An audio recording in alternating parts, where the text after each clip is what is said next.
لو ست البيت بتشتكي من النار بتقطع وبتعمل صوت كده زي ما انتم شايفينها في الفيديو، شوف النار عامله الصوره عامله ازاي. انا جايب لكم بقى النهارده الحل. في الغالب المشكله ديت ما بيكونش البوتاجاز كله، لان بدليل في عيون تانية شغاله كويس. احنا هنظبطها ان شاء الله، اوريكم ازاي العين اللي هي النار اللي بتقطع، او النار اللي بتعمل صوت، او النار اللي بتحس اللي هي هتطفي وتطلع ريحه غاز.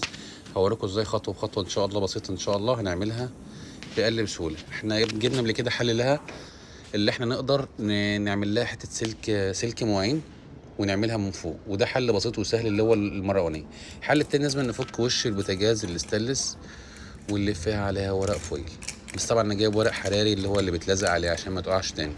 يعني انت ممكن تجيب ورق سلوفان ألمونيا وتلفه، او الافضل تجيب ورق لزق اللي هو لزق الحراري احسن زي اللي انا عامله ده بيثبت طبعا وبيلزق عليها ويبقى ماسك احسن. شفت النار عملت ازاي بعد اتغيرت خالص؟ شفت ما عادش لها صوتها هدا، ما عادش بتقطع وتطير وتطلع ريحه غاز. ديت ناس ياما بيشتكوا في بالذات فيها الناس اللي جايبه اللي هو البوتاجازات اللي هي نظام المواسير، اللي هي دي كده، ده نظام المواسير.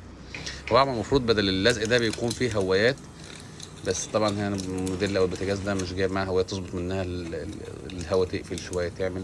هو دلوقتي فكره الهواء جديد شويه، اما اقفلها اهوت، هقفل انا الف اللزقه عليها خالص اهوت، هقفل الهواء عليها، هتلاقي ما عادش بتقطع خالص. شايف النار عامله ازاي؟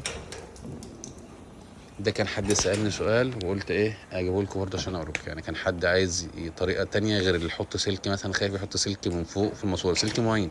احنا جبناه قبل كده فيديو وحطينا سلك والنار هدت، سلك معين حته صغيره نحطها في الماسوره.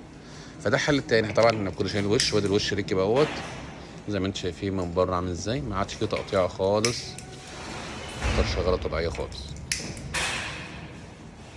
اللي بقدر عليه اعمله لكم والله، يعني بقدر عليه بجيبه لكم. يعني اللي محتاج حاجه بقدر عليها في ايدي اللي انا ممكن عندي او انا اعملها بعملها لكم برضه واصورها لكم ايه.